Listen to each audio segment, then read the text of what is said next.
Are you wondering how to get the reciprocal of your heading or the reciprocal of your runway heading or which radial are you in and you want to know an easy way? No problem. Tito Gab got you. Okay. So we have to do this 16, then 8, and then Aray ko! 1. Still doing like this? I can teach you something better. Okay, the rules are simple, so I'll teach you. So this is above 2, right? So we must use minus 2.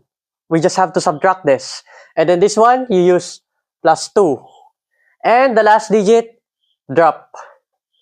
Okay, so we have 3 minus 2, so 1. And then 4 plus 2 is 6. So take note, if you use the plus 2, you must use minus 2. And then if you use minus 2, you must use plus 2. So let's take an example here. So this is below 2, the number 0. So we must use, obviously, plus 2.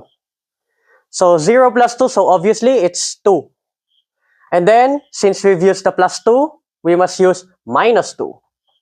So 6 minus 2 is 4. And as I said earlier, drop down the last digit. We've got 240. So, fun fact, 240 is the heading for runway 24 in Manila. Okay, so very simple, right? So, now, you try.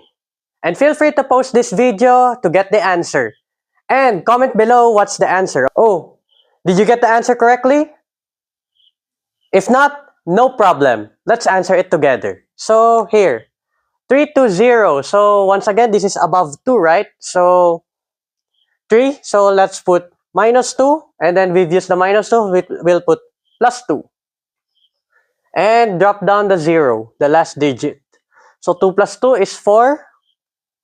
And we all know 3 minus 2 is 1. We've got 140.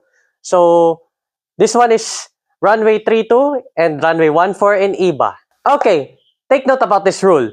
And very simple, and you can master it in seconds. Oh, wait. We've released a Tito Gab shirt and Tito Gab keyring.